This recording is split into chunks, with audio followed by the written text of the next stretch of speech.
Welcome to the Better Questions Podcast, a show where we dare to go deeper. We are opening space for more honest conversation, slow, meaningful insights in a fast-moving world.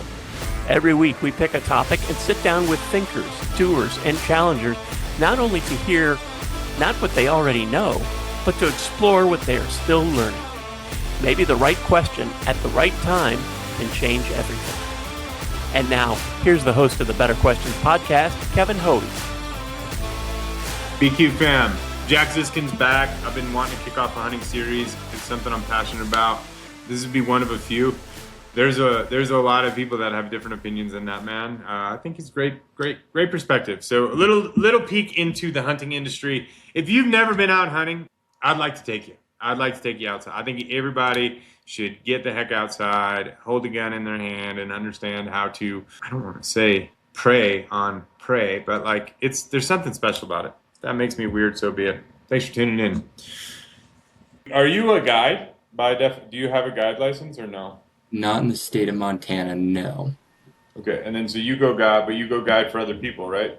Is that how Yeah, you do it? so the state of Montana does it really well, in my opinion. They do it based on, you kind of have to know what you're doing, so they don't really allow like anybody willy-nilly to be able to do it. So it kind of keeps hunting less pressured, as well as your outfitter days are what you have to possess in order to take people, so you have so many guide days a year, which allow you to take a person for a day.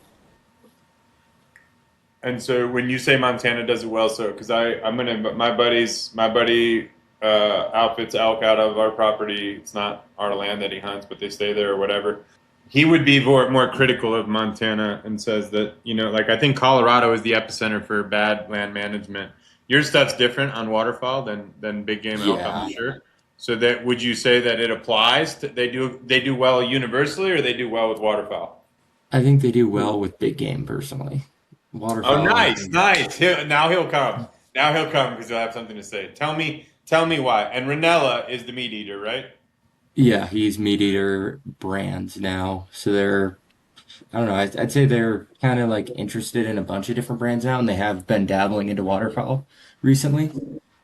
So talk me through good land management and bad land management. Let me for my audience that is few and far between. Like, so hunting, you've got public lands, you've got private lands. As a hunter, the game that I found is the best bet is if you can get permission on private land, because then nobody else is hunting it, and then it's kind of boutique. But a lot of the outfitters will go gobble that up. And I'm speaking universally. This doesn't apply to elk and water, but it's the same game.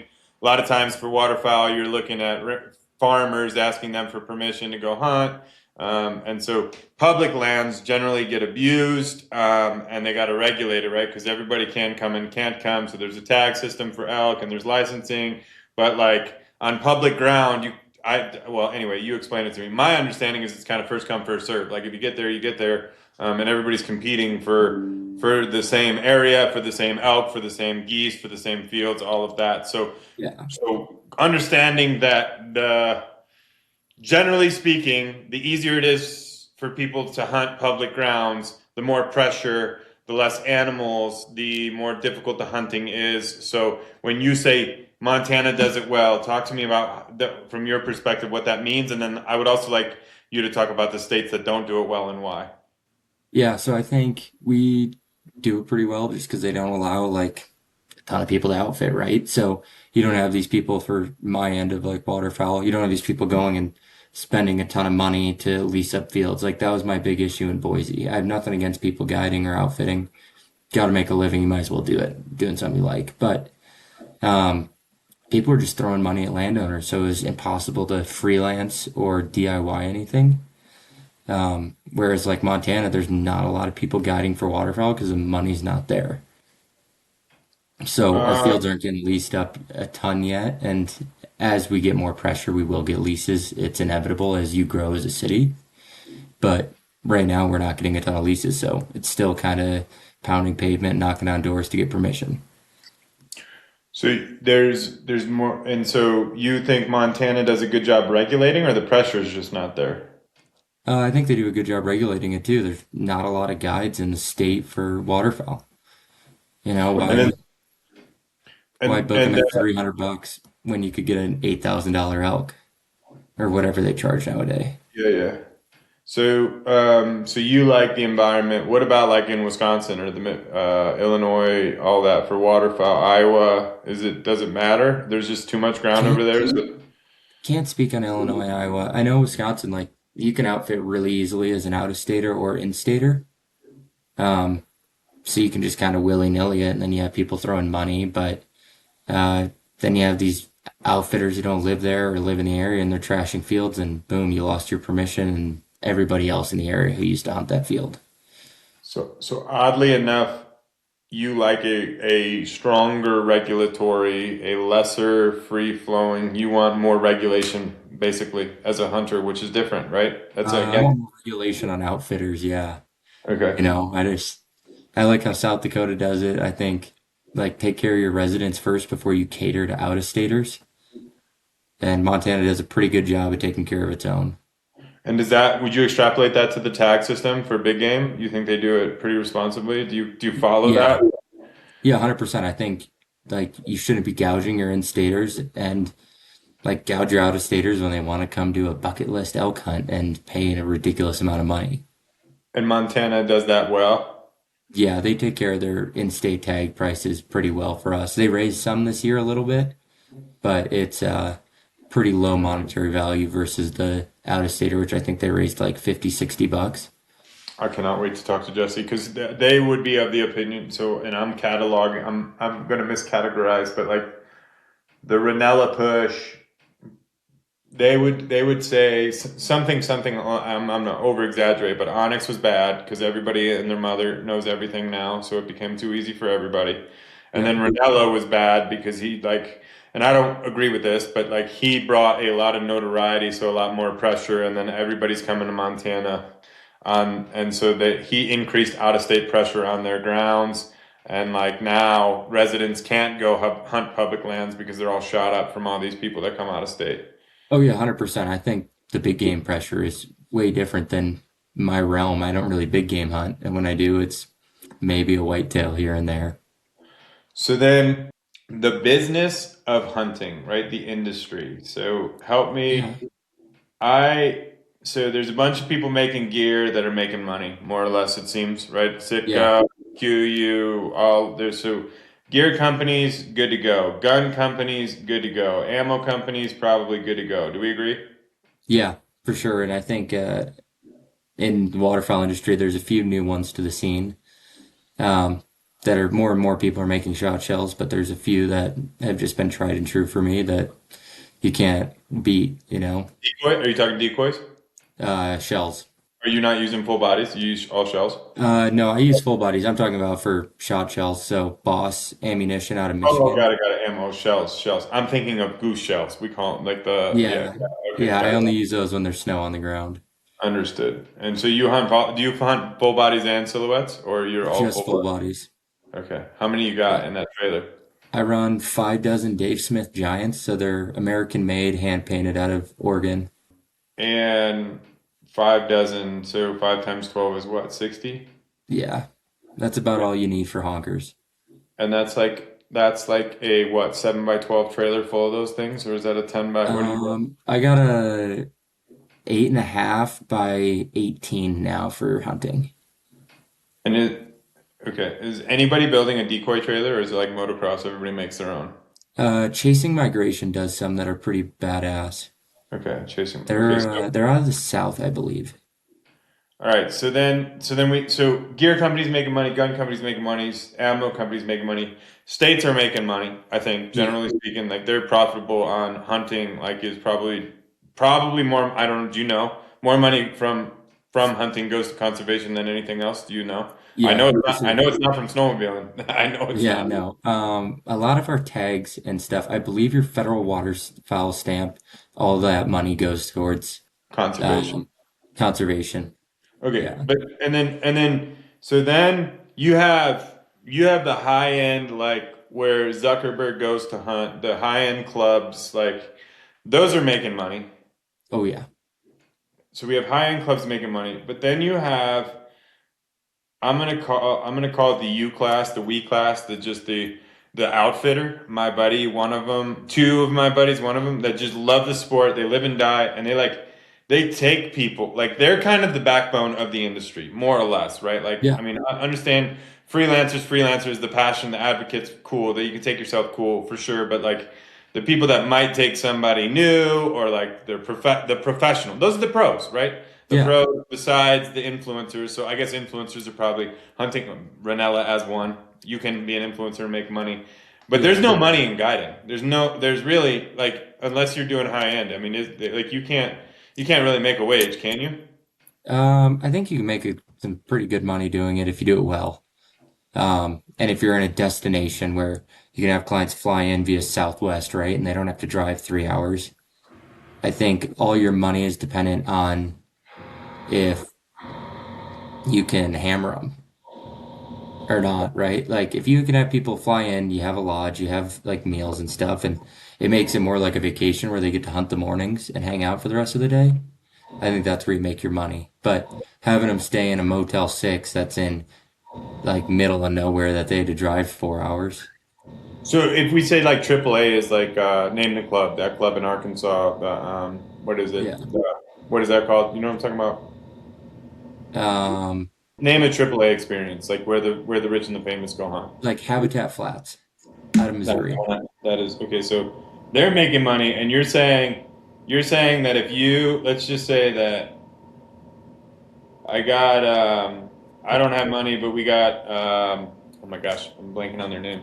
The Balsteries, and we're like, hey, we're gonna fund you to go start a outfitter business. You think you could return a profit? Like you think if we just went and did I it? think you would, I think it takes some money, right, as you get into it, right? Like you got to build your client base and stuff, and you get reoccurring clients. It's just like sales. Like you treat them well, they tell their friends, and you got to build a book of business. But I think it does turn profit. I don't think you're going to be rolling in money, but for Okay. 3 months of the year, you get to hunt hard and make money doing it.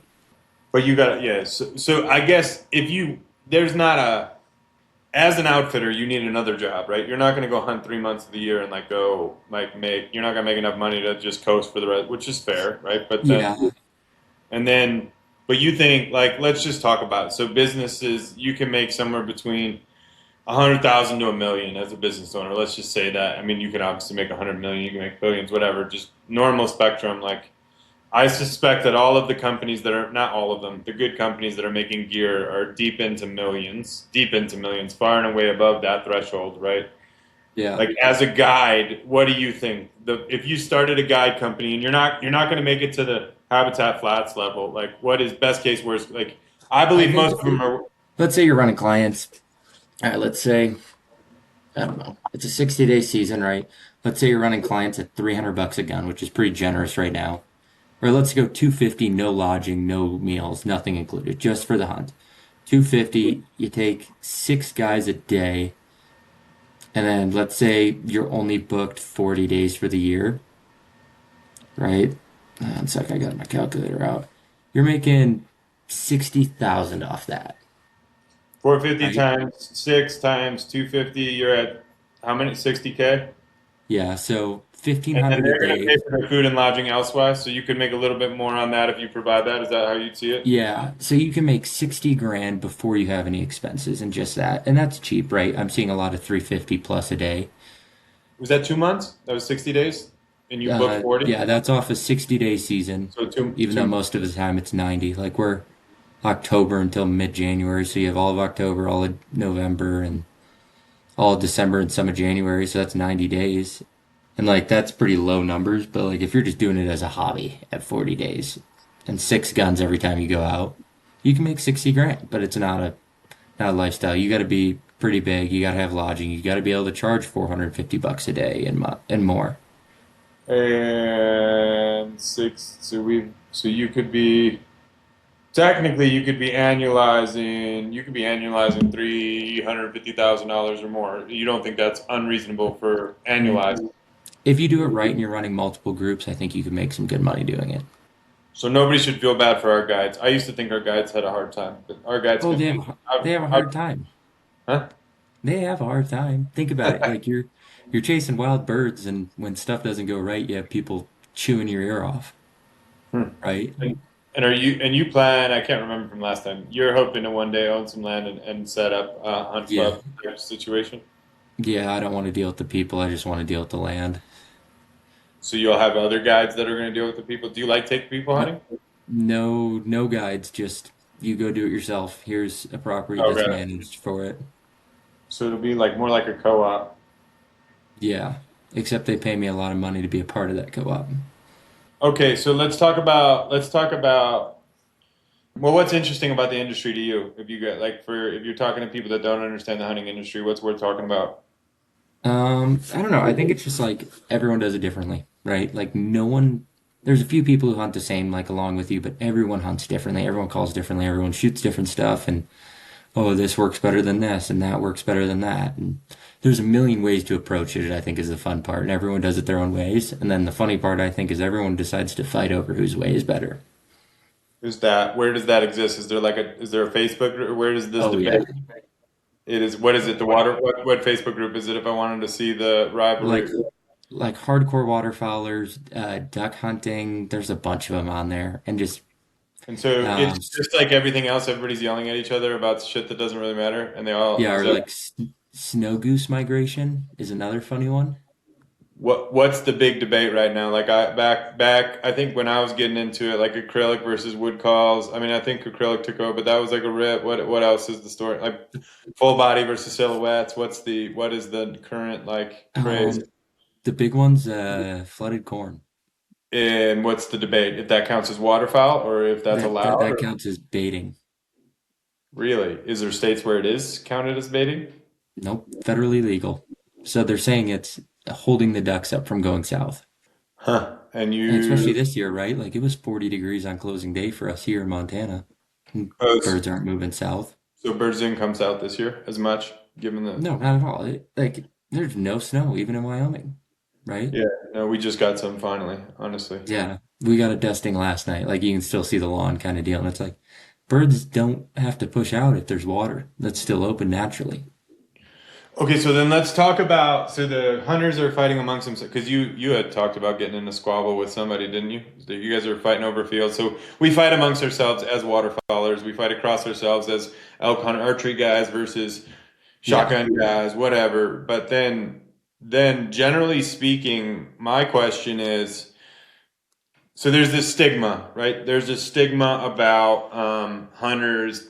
There's this mercenary vibe, right? Where they're like, where the image of a hunter is just this bloodthirsty, mercenary, no care, ruthless, black smoke, diesel driving, like danger to society. That image exists, right? That's Yeah. a and then there's the hunter that like we do shoot birds, but we like adore them. Like we are fascinated by them and we want to see more of them. So like what would it take? Because we want the same things that the hippies want, which is more conservation, more grounds, more birds, healthier population, right? But we have to sit here and say we want them so that we can shoot them. So like, how do you square that? Yeah, I think like bird numbers are going to reproduce, right? Like one, like leave your hens, shoot greenheads if you can, right? Like I understand that some people don't agree with that, and I'm fine with that, but like hen can produce multiple ducks, and if you take care of your population, it takes care of you, and you kind of pay into it by like holding off on it, right? Like I'm not going to go burn every bird in progress, and I'm not just going to go kill everything that moves, right? I'm going to take good shots. I'm not going to take 40-yard pokes to try to kill that goose because, oh yeah, I want to kill that goose. Like I'm there to see birds work and sit down in the decoys, and we take them when they're finishing in the decoys. We don't need to take shitty shots for shitty results. Why do you think that the ducks are colored and different, male to female, and the geese are not? Can you tell the difference between a male and a female goose, even at all? Why is that? There's a way to do it. I can't. I think it's just part of nature. It's weird. I never thought about it until now we're talking about it. I was like, oh, that's interesting. And So geese you are more aggressive. literally, what's that? Geese are more aggressive. I think it was so like, like you don't have to separate male and female geese because both of them are pretty aggressive and they can defend their own nest. Whereas like ducks, they'll kind of just like hunker down and hide. But ducks made for life, yeah? No, geese supposedly do. Oh, really? I thought it was Yeah. ducks. You always see ducks in pairs, though, no? I mean, not always, but. Yeah, but you'll see them in like one drake to two hens kind of deal. Mm. Pimpin'. A Yeah. drake is a drake is a male, a hen is a female. For those that don't know. Yeah. Okay. Well, what else is interesting about hunting? So tell me about the Ranella story. I want to know so I don't know this guy. All I know is he was a TV guy. He got famous because he would eat everything, or like he didn't Yeah. waste. So Yeah. he started a YouTube channel called Meat Eater, I think. I don't know. I don't know the whole like origin story, right? But so he started a channel called Meat Eater and he was just kind of showing like, I don't know, he's a pretty good hunter. He does well, but he kind of showed everyone like, hey, like this is kind of how it goes and like this is what you can do, right? Like there's a way I cook my duck that he showed me. It's like instead of like just breasting him out, like you take that whole chest piece out and cook it flat, and then you do it like seared over a fire like that. But he was kind of showing people how to cook too, and I think it was more of like a wild game cooking aspect and like hunting and showing like, hey, this is where you can get your food. It's not some GMO fed pig, right? That's made to grow from 10 pounds to 1,000 pounds in a week. And I think he showed like the natural aspect to a lot of people, and that's where he got his grasp. And then as he got a fan base, he was able to dedicate more time into like the education. But he does blow up places according to other people. When you say blow up places, like he makes his area, people know where he hunts, and then people go where he hunts, and Yeah. then he's having a net bad effect on hunting. Some would say you would not say that. Don't big game hunt, so I don't have the effect, you know. Okay, so you're not close enough to okay, and then somebody I think it might have been you, but maybe you had said he's taking over. What does that look like? What's he up to now? He's got a gear comp. What's So the dynasty look like? I don't know if Meat Eater's like doing a private equity deal or not. I haven't looked into it that much because again, it doesn't affect me a ton, right? I'm a waterfowl guy. But yeah, they're partnering with a lot. There's like things called Meat Eater brands, which is FHF gear, First Light, Dave Smith decoys is now a part of it. Phelps game calls. There's a few more in there. I forget. Um, but I think they're partnering or branding. I don't know. I needed to get smarter on that aspect of it because I don't know a ton about like what But it's they're not. doing. His stuff is all big game, elk hunting. Deer, is it deer hunting or all elk hunting? He has a waterfowl brand under Meat Eater now too, and turkey decoys and deer But decoys. he's not really affecting you, or you just don't really. It's not of mind to you. Those things where it's like it doesn't directly affect me, like not worth my time to worry. What's who are the big when you like look at the like who are the like Cam Hanes is obviously a big deal and Cam Hanes is a big deal, huge deal in archery. Like he's the great grandfather of making that popular. But who's kind of the beacons anymore for you? Do you guys is there a like the waterfall guys guides any is there any influencers shooting birds? I think like the big kind of driver like account to follow right now is Split Read. Is that So a they're like call company? no, they're a waterfowl media marketing company. Hmm. So Interesting. they yeah, so they do some interesting stuff and it's just a lot of media based stuff, which is sweet. And so I anticipated that I thought the industry was a little less healthy. By your account, it's a healthy industry. It's like good. It's like it's serving its constituents. There's enough land. There's enough birds. It's good. I know one of my other outfitting buddies is like, we need more birds. We need to do more conservation. Blah blah. I think we should do more conservation, right? Conserve wetlands and as we just continue to build these shitty cookie cutter houses, we're going to take up land for them. But doesn't hurt. We need always need more birds too. I mean, everyone's going to get greedy, but I'd say it's still healthy numbers here in the north. The people in the south definitely complain because migrations change year to year depending on weather. Canadian geese were endangered at one point recently, were they not? Yeah, I remember when I first started hunting, it was two bird limit a day, and you used to have to call it in every day you hunted to state of Wisconsin so they could track it like live, and then they obviously they're at a 3 or 4 bird limit now in Wisconsin. I haven't hunted there in a few years.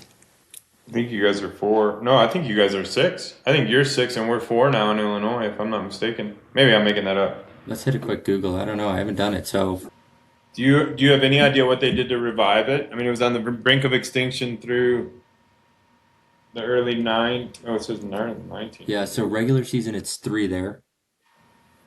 Wisconsin. Yep. So I Yeah. think you just tone back limits a bit and reel back pressure, change your dates up a little bit, and that'll kind of help with your population overall. Like a lot of the states we hunt in the U.S. isn't our nesting ground, so it's not like there's nothing we can do to directly impact them. Like Wisconsin has a pretty good nesting ground and like Horicon Marsh and stuff, but Montana, we see a lot of birds from Canada, and we have our local birds that hang out in the lakes and ponds around. And they nest. Typically, they nest up in Canada, right? Their birthing grounds are up north, and then they Yeah, I fly. would say the Arctic is like their main breeding grounds. And then help me understand because the Canadian geese we love, the snow geese are like an evil predatory bird, aren't they? Aren't they effing up the? Aren't isn't something bad? What is that? Yeah, so there's so many of them that they're kind of like driving other birds out. Because that's unlimited, right? You can go shoot however many of those you want. It's just D something stupid, Depends on your state. but So it's like you go to like North Dakota, South Dakota, Missouri. Those are the 3 I know.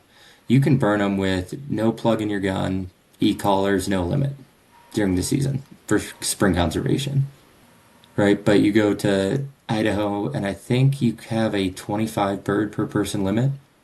25 versus three. Why? Yeah. But why? Do you know why their population soars and Canadians struggle? Um, I think it's just a sheer number. They always? But they're newer species, or they've always been around. I think they've always been around, but I think now like the population kind of got out of hand. 'Cause I But think they can reproduce like crazy. do you eat what you kill, or you're not? Yeah. Yep. And so you don't, and you'll eat duck, Canadian, and snows, or because snows don't eat as well as Canadians, right? Don't get snow geese here, so wouldn't really know. Okay. Yeah. Most people don't eat the snow geese, I don't think. Well, a lot of people Uh, don't like to eat Canadian geese. How do you cook it? we do a lot of chili, jerky, snack sticks, kind of anything that like holds well over time. 'Cause if I don't we think cook it in large batches. I don't think goose meat's that bad. Everybody thinks it's like so It's really not that bad. You can make good goose sticks, no? Well, they just don't know how to cook it, you know? There's ways to cook Oh. it. They need to Like, go watch Renella's page. yeah, I wouldn't throw it on a grill and eat it with no seasoning like I would a backstrap, but I've done it before. I have done it before. I've done it before. It doesn't mean I'm gonna keep doing it. Like people think birds taste weird. Just how it is. Some people like the taste, some people don't. What's your favorite eating fowl? What do you like to eat the most? Crane. Really? Oh yeah. That's what did they say? The fillet in the sky, filet Yeah, mignon in the rib eye sky, of the sky. ribeye of the sky. That's right. Do you shoot a lot of cranes? Down in Texas when my buddy goes down there, we beat on him for a few days and then you get some meat and it's just literally like a steak. Can you get a crane? Can you get a crane cat? Like, can you get? Are we allowed to shoot cranes in any other states down there or no? Yeah, you can shoot them in Oklahoma, northern Minnesota opened a season, I believe, or northern Wisconsin, one of the two. Hmm. You can shoot them here in Montana.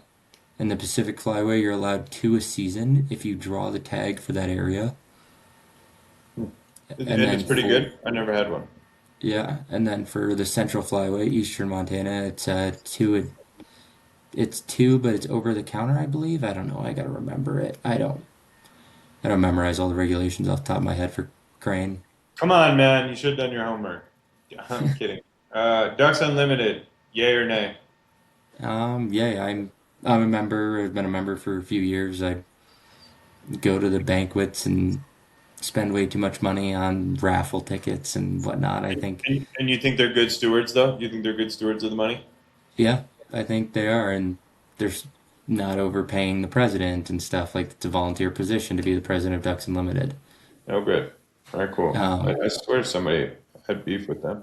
some people don't like them, 100%. Some people are like, oh yeah, they're ruining areas by introducing this, this, and this, and I'm like, doesn't affect me, not my circus, not my monkeys. All right, fair enough. What else about hunting? So if so, let's say I'm a guy. So I'm like I'm losing my diehard spirit about anything, but like I just think it's so fun, man. I think it's so cool. I think everybody should experience it. So what's the best way for me, if I'm like I want to get people into either like big game or any kind of hunting, right? Like what would be your as an avid participant, like if I say, hey, like, well, one, you think it's a good thing to get more people involved? Was raising awareness good, or do we want less hunters? Which one? What would you? How would you fall on that coin?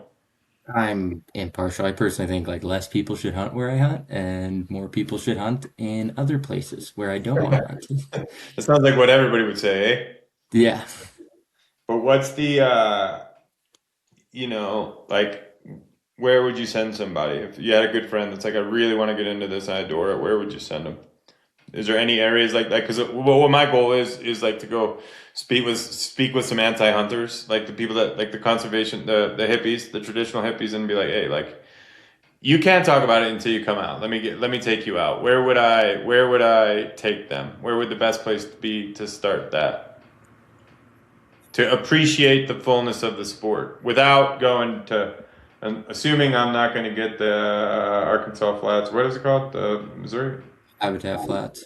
I don't know. I Habitat. would just take them to your local WMA or public land, right, with water on it, and just throw out your floaters. And if you're in a state that allows electronic decoys, throw out your spinning wing and have fun with Nope. it. Dude, I'm working too hard. I want to take. So do I call an outfitter? Do I Google? I'm not. I'm not getting any more. My decoys. I gave them away. I'm like, when I'm a bougie guy, I'm like, Oh, my dog.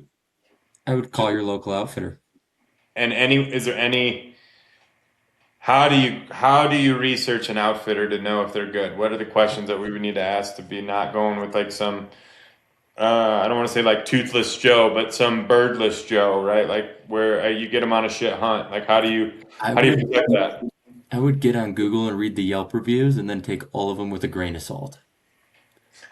So there's no way. Is there a list of questions that we can ask? Like I mean, I know I could figure it out, right? I could figure it Kind of out. like you can ask them like what will the day look like? Kind of what does a normal hunt look like? And my big way of like looking to see is like scout their social media. Are they only posting like huge piles or are they posting the two-man shoots and the three-mans? And you want to see more of the two and the three mans, or you? Yeah, like if they're taking smaller groups out and posting like them shooting 15 birds instead of 90 birds, like they're an honest outfitter. Because not every day can be great. Just Interesting. how it is. All right. And then if I want to take them to Montana, who do you guide? What's the outfitter that you're guiding for? I don't guide for an outfitter in the state of Montana. Oh, you don't. I thought you did. No, Okay. no, not for Uh, waterfowl. It's do you have any outfitters that you like? If I was to, I probably would not. I don't think Wyoming hunting is going to be as good as Montana. I probably would take them back to Wisconsin, honestly. um River Rock Outfitters. He's a decent guy. From what I've seen on social media, I've never met him, but he's a decent guy, I believe. There's a good amount of goose population too in eastern Wyoming. Yeah. I don't know any outfitters down there, but I'm sure there's a ton of them. And so you have no beef like if you could wave your magic wand, you're into the notional god for a day. Like you're very content with the industry where it is. You think it's in a healthy place. Like, is there anything you would like to see change? Yeah, everyone needs to be way less hostile on social media. Well, that goes right outside of okay. That goes right Yeah, out. That's everywhere. So hostility. yeah. I also think like stop posting as much and live in the moment because the sport has grown up and you're blowing up areas by posting. Um, and telling people where you're at. Just social media has kind of escalated the whole hunting situation. It's been really good and really bad for some people, but And I so think you like everyone. is that why you moved out of Boise? Is that why you left? Is because the hunting sucked? No, I just didn't like the big city either. If Boise, and I'm proud. Good thing I don't have an audience, but it kind of feels like Cali to me. It did not feel very Western when I was there. Did I make that up? That's just my vibe. No, that it's a big city. Yeah, there's a million people in that valley. Well, how big's Bozeman? 30,000. 50,000. 50. Hey, you add one zero to that, and you've got the whole population of Wyoming, bro. Yeah, you take Boise's Valley, and that's the whole population of Montana. Are you guys only a million? Yeah, we're about a million. Dude, that's so crazy. There's 10 million people in Chicago, and there's a million in Montana and 500,000 in Wyoming. I Yeah. just let's hope it stays that way. Hostility on social. All right, cool. If I was to like run a series, are there any besides Ranella and I think Cam Haines, but like, is there any other people that are like of interest that would be worth chatting about regarding hunting that have interesting perspective? I can poke and prod kind of during the expo seasons this summer, but a lot of people don't like talking hunting because it's like, I'd rather not disclose anything. So it's still protected. Yeah, it's like you wouldn't tell your buddy where you fish. But it doesn't, and so there's no, and I'm going to talk to my Montana boys about like, in your eyes, there's no existential threat because I thought from the way I've heard two other outfitters that you're very chill. So you seem very, I definitely, you're very of a peaceful mind about it. You're not worried about it. Like talking to other people, it's like for motocross, dude, if we don't figure it out, like motocross is going to be a rich man's sport. Nobody's going to ride dirt bikes. There will be no tracks. Like it's kind of in a perilous state. Like it's like in jeopardy the way that I view it, but maybe I'm just being like a hysteric loser. But like from your stance, there's enough birds, there's enough elk, there's enough ground, there's enough land. It's always it's going to be just fine. There's nothing to fret Yeah. about. Well, like until like it gets way bigger and we start throwing a ton of money at it, which I don't like leases personally, right? Unless you need it. But I think like when you start throwing money is when you start having an issue. Like look at Canada. You cannot offer a landowner money for hunting rights. Why is that? So that you're not allowed to lease land up there. So does that mean they can either offer it for free or they can't hunt? Or like Yep. it's either yes or no, free or Yeah. no? It cannot And be a you think that's transaction. good? Yeah, I do. I think like greed is just going to get in the way of it via landowners and people like willy-nilly like, oh yeah, I'll pay $100 a gun for the day. Like, oh, I just gave that landowner $600. Now that's his expectation. That is so interesting. So you're anti-lease, but so if I own land in Canada, I can say yes, I can say no, but I can't say yes and make you pay. Yeah, you cannot say, oh yeah, it's $500 for the day, right? That's not legal. And so you like Montana because there are no leases yet, but you're waiting until there's pressure and people are going to start. There's Oh, there there's leases, right? People are going to lease land. but there's plenty of available. You can find birds. You can find birds. And are Yeah. most of your permissions like just permissions? You get written or verbal permission to go hunt the field? Like, is that mostly what you're doing, or are you hunting a lot of public ground? Just a lot of knocking on farmers' doors and hey, this is who I am. This is what I want to do. Like, You you start know, getting grazed. You start getting grazed in your beard. They're not going to be as receptive to you anymore. You're like yeah, a I cute. know, You're but like a cute little kid right now. They'll say yes. Like you lose that edge when you get older. oh, I know, and I'll clean up the beard too, so I'm like nice and like kind of baby faced. Yeah, I don't want to ask about your spots. Yeah, how many acres? How many acres would you say is available to hunt for you? Oh, probably north of 10,000, fifteen Oh wow. thousand, Across how many farmers? north of 180. Oh really? And every Oh, year, do you have to go like check in with them every year? They're like, you're good to go. We'll let you know when you're not. Like it's like like if I'm driving past their house during the summer, I stop by like, hey, how are you doing? 180, dude. So you beat the streets. You're not effing Oh around. yeah, I scout for probably 25,000 miles a year.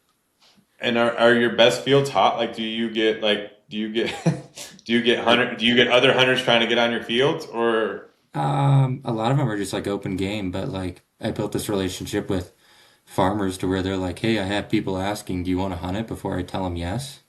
oh nice. And then I'm gonna be Good like, for oh, let you, me, Sonny. Good for you. That's wise. That's very wise yeah, of you. So you got yeah, your like, shit locked up. You got any water up there? You got duck grounds? yeah, yeah. We have water here, there, next 5 counties in southern Idaho, Premier waterfowl states, what are they in your eyes? like North Dakota, Texas. California's got a ton of birds, but it's so hard to hunt. And I think Mm. Oregon is a sweet place to hunt too, because you can go and just shoot so many different species. Kansas doesn't make it for you? We go hunt Kansas. You have Kansas Yeah, is not. I'd rather get the same birds to the north that are just dumber. Okay. And Wisconsin, Minnesota doesn't really rate for you. Nope. Why is that?